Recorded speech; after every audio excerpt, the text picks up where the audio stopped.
On Tuesday evening, Major General Mugisha Muntu made it clear that he had quit the FDC party in a statement that was released.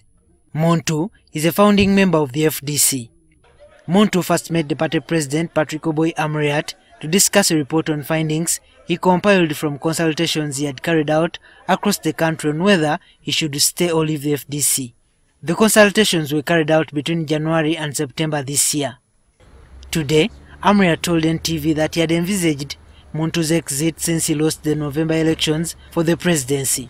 We had also heard about arrangements, through our intelligence to register some kind of pressure group or a political party, signatures of which were being collected. And we also heard from our networks that there was some form of mobilization taking place on the ground by the same people, including our leaders who are loyal to General Muntu. Amuriat decried what he called Muntu's dishonesty regarding the consultations. He didn't ever think about consultation while he was president. So by elimination, anybody can draw to the conclusion that what triggered all this anger and reaction that has resulted into a departure of some of our comrades who are founder members of the FDC was nothing other than the election of 24th November. He says that in spite of reaching out to several people, including elders, in an attempt to resolve the issues in the party, Muntu was bent on an exit.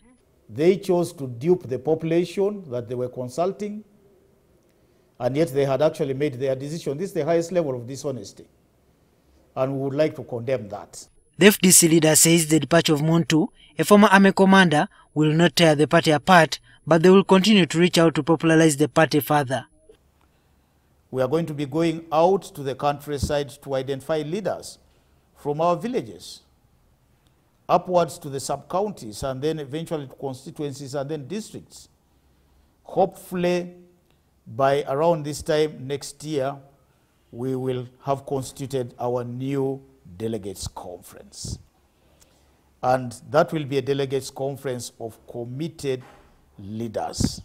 FDC will embark on re-examining itself, also reaching out to members of parliament who could be with Muntu to forge a way forward. We will reduce the gap between the FDC leadership at Najanankumbi and the members of parliament, and so working with them, it will be easier to detect who is responsive to our call for them to work for the well-being of the party, and those who may not be responsive, we will talk to them and ask whether they are still interested in our flag.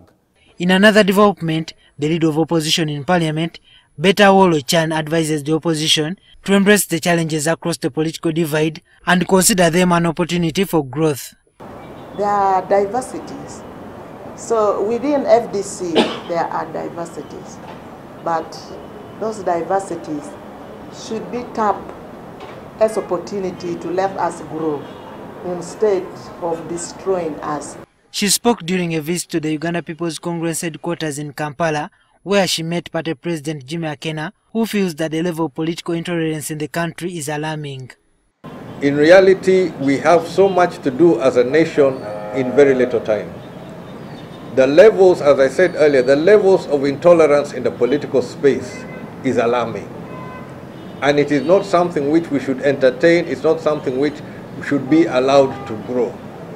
At the end of the day, irrespective of our politics, we only have one Uganda. The FDC president says the party is bigger than the individuals, and the departure of Muntu and his sympathizers will not make the party weaker. Juma Kiria, NTV.